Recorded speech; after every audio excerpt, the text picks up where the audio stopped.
everybody, this is Miss K and welcome to Miss K on Postal. So, happy fuck yeah Friday. It's the first Friday of the first month of the new motherfucking year. So, motherfucker, we made it to the end of the week. Thank the Lord. Ooh, and it's pay Friday. Hey, but if y'all get a couple days earlier, y'all got paid Wednesday or whatever, still payday. Anyway, so I decided to talk about a subject I've spoken on before, but I feel like I shouldn't have to revisit it, but I have to revisit it because nothing never seems to change. And as long as I give y'all the information, you're armed with the proper, correct information, then you'll be able to make a decision on how to move forward when it comes to things that you need to address. What we're going to address today that we shouldn't have to be addressing time and time again in the Postal Service is harassment. So we're going to discuss harassment today. Now, I went online to try to find a revised version of the Employee's Guide to Understanding, Preventing, and Reporting Harassment. Yes, there is a guide. Each union has a copy, the letter carriers, the APWU, the mail handlers. This is directly from the Postal Service. Now, this particular one is from November 2018. This was the revised version from the version from March of 2015. But there is no new revised version that I've seen, because it still has the old postmaster name on it, which is Megan Brennan. Sis ain't been Postmaster General for a minute, because we all know who the Postmaster General is, right? Yeah, we do. So I went and made sure because I had a copy, but I was trying to find a revised copy. So this guide, if you guys do not have it, go online. It's very easy to find.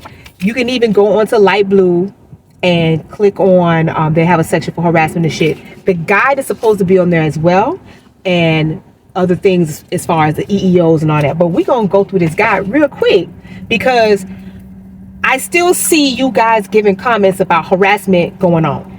And listen, it's the feds. You would think shit would be different, that all this foolishness would just stop, but it don't.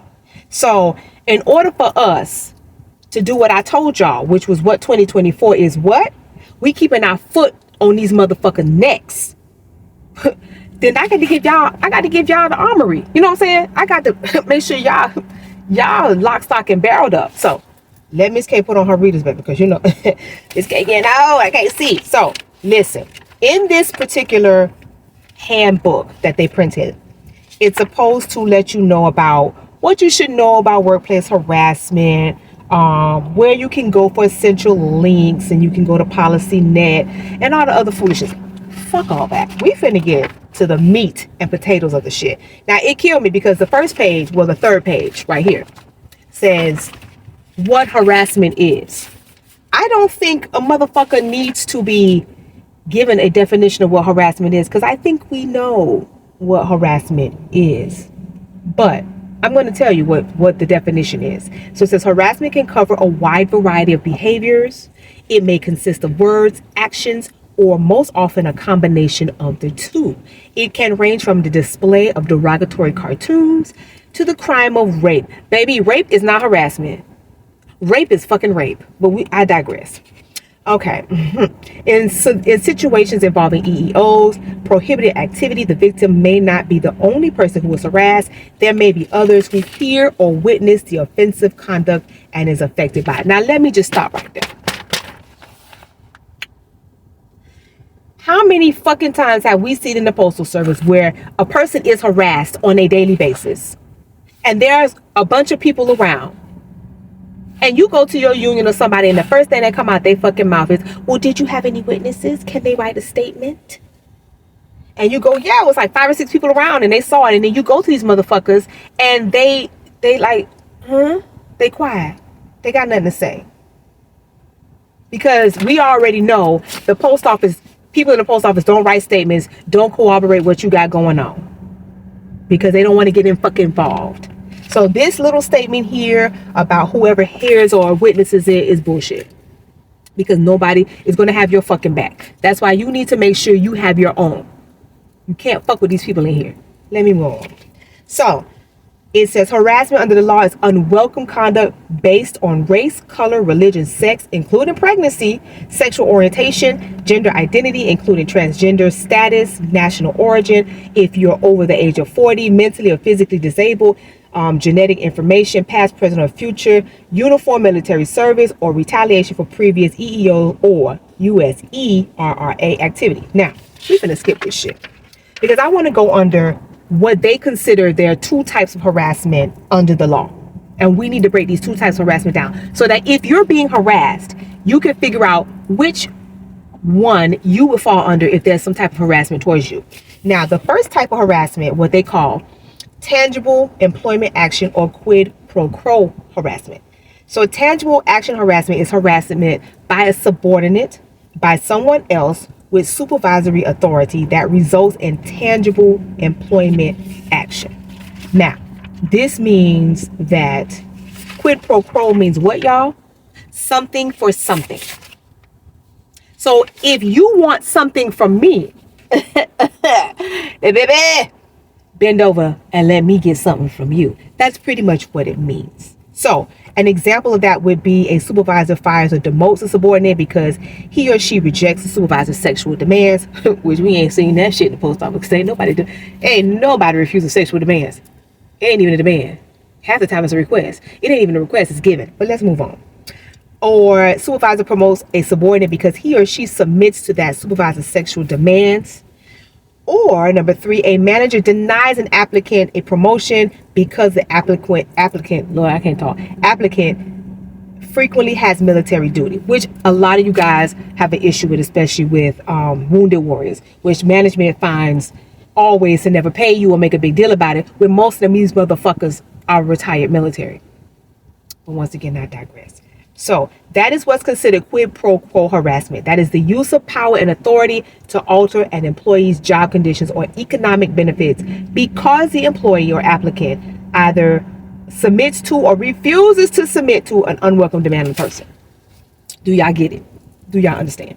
So listen, if a supervisor or MDO, shit, it could be a plant manager, as far as I'm concerned.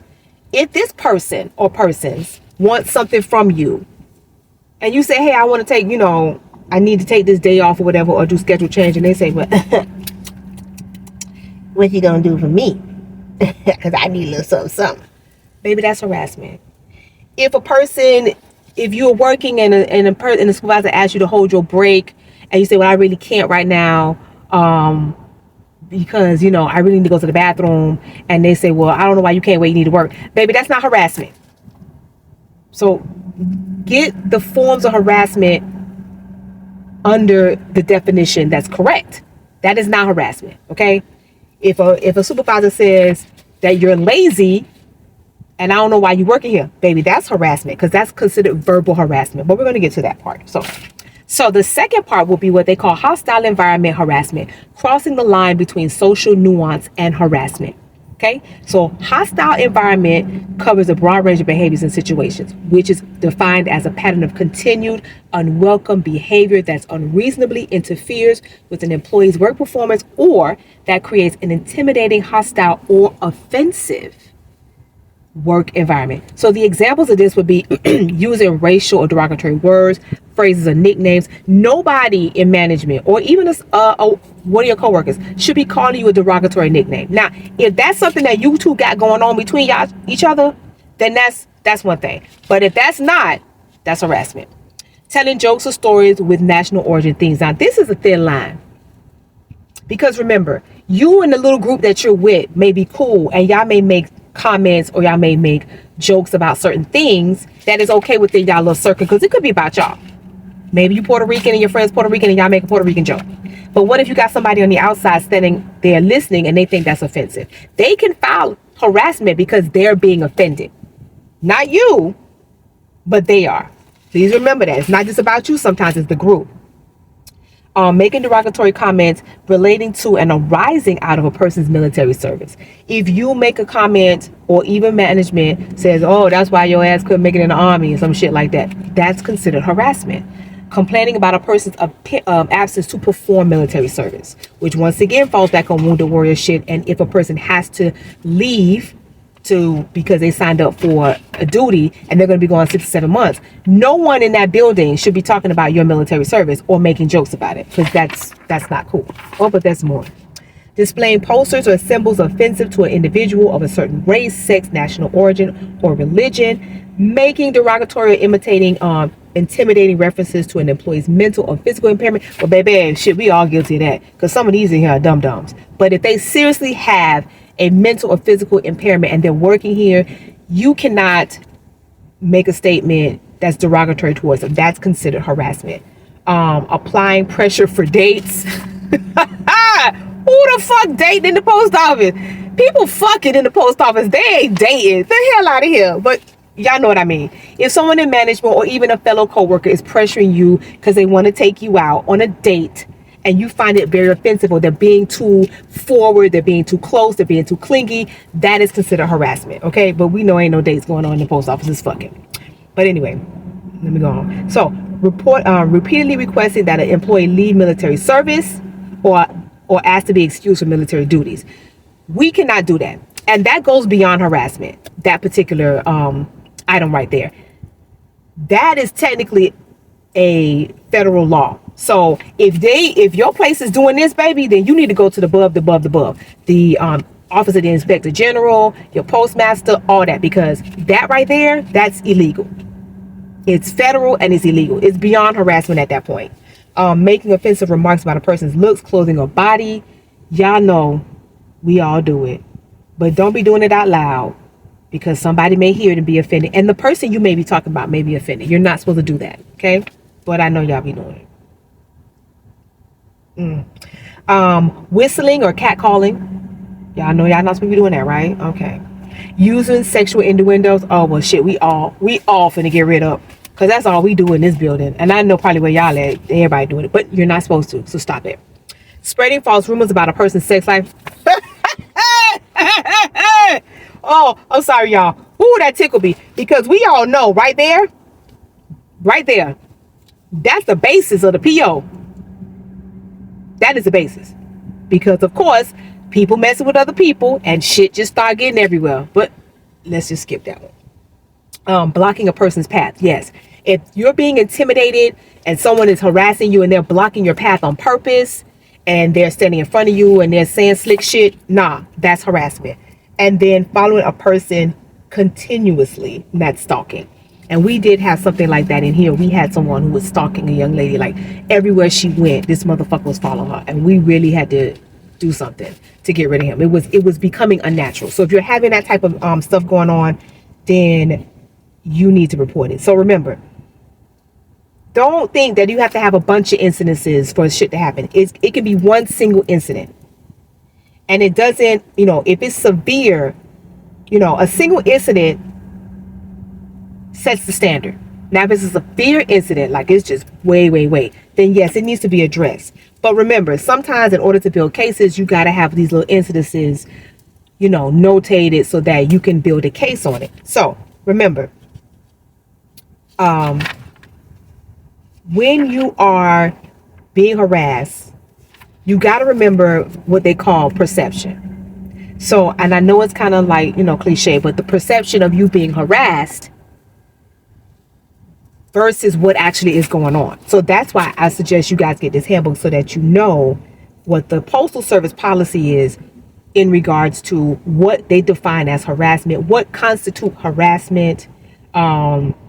It doesn't provide what they call a bright line rule, which identifies comments and behaviors. So that will sometimes be based upon management, depending on what is said and what is done. But certain behaviors is considered harassment. So you're probably saying, well, Ms. K, what about sexual harassment and office romance?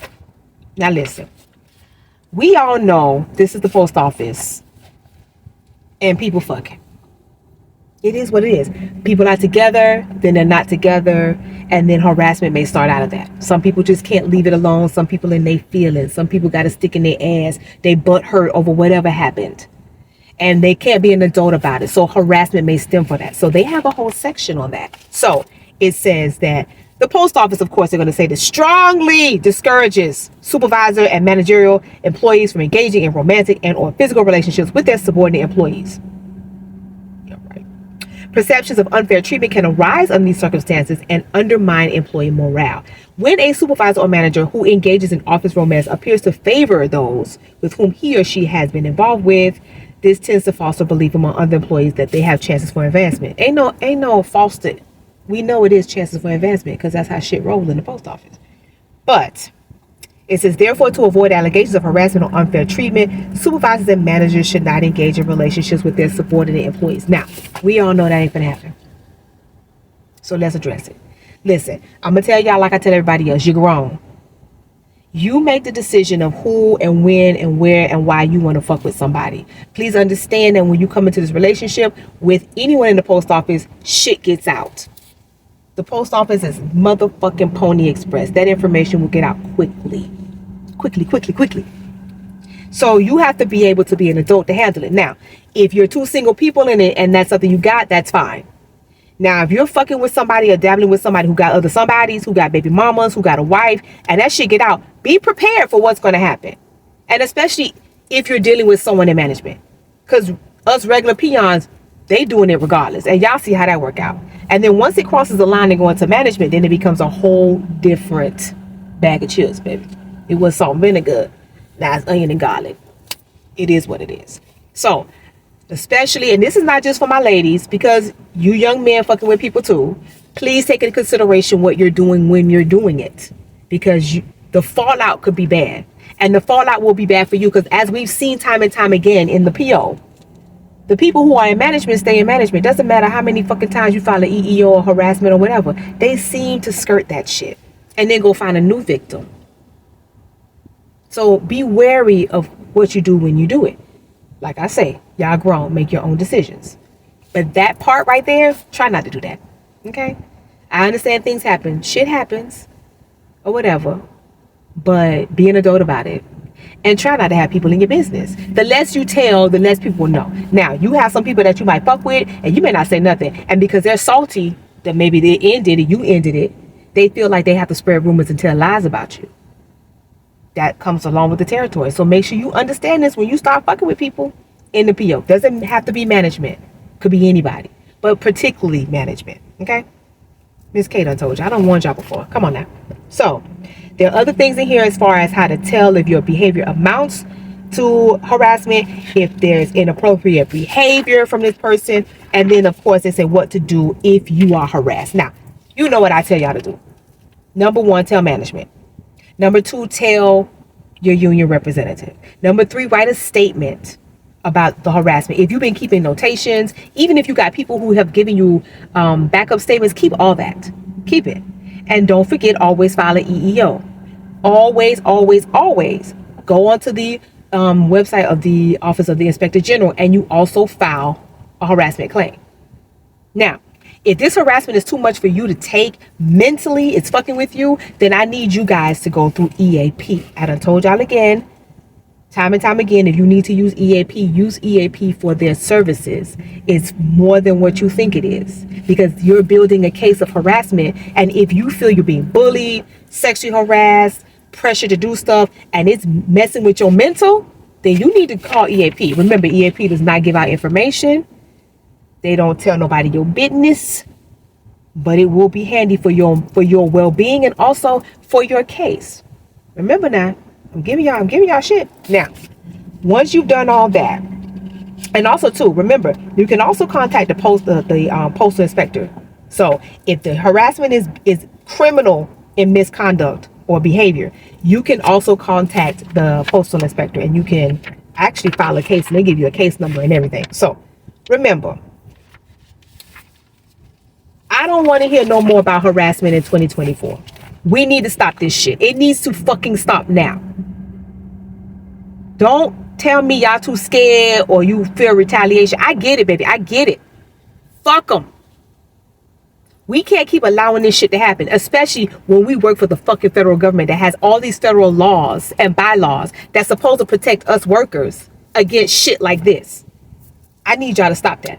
I need y'all to tighten up and get it together. Because I told y'all, this 2024, there are no fucks given. And we keeping our foots. Yeah, our foots. Not our foot. Our foots. On these motherfucking necks. We're not playing these games. So remember, look. Go online. Try to find the employee's guide to understanding, preventing, and reporting harassment. Remember, this is the revised version from 2018 that I found. I actually already had this, but try to find another copy for you guys that's updated. Could not find one. If you guys can find one, get it. Print it out. Don't go fucking ask somebody in management. Don't go ask your fucking union. You can go online and print your own copy. Get a PDF version so that you can have it. If you are being harassed, please read it. And do what you need to do. Do what's necessary to protect yourself. Because if you don't fucking protect yourself, baby, nobody else will. Okay? So, we finna start this. This year I'm not playing with y'all. We ain't playing. I ain't playing the radio. At all, period. I told y'all, one band, one sound. Shit go down, we handle it together. Right? Right. So, I hope you enjoy the rest of your Fuck Yeah Friday. I gave y'all some news that y'all, information that you can use, that we still keep having to use for whatever reason, but we finna nip it shit in the bud. Okay? Alright. So, enjoy your fucking Fuck Yeah Friday. Enjoy the Pay Friday. Actually, it was a halfway decent day. Miss K actually in a good motherfucking mood. I need a glass of wine, a little drinky drink. But that's neither here to be seen or heard at this point. But I hope you guys have a great fucking weekend. And you know Miss K love my postal freaks. And I hope my postal freaks love me. And always remember, my babies, love and light.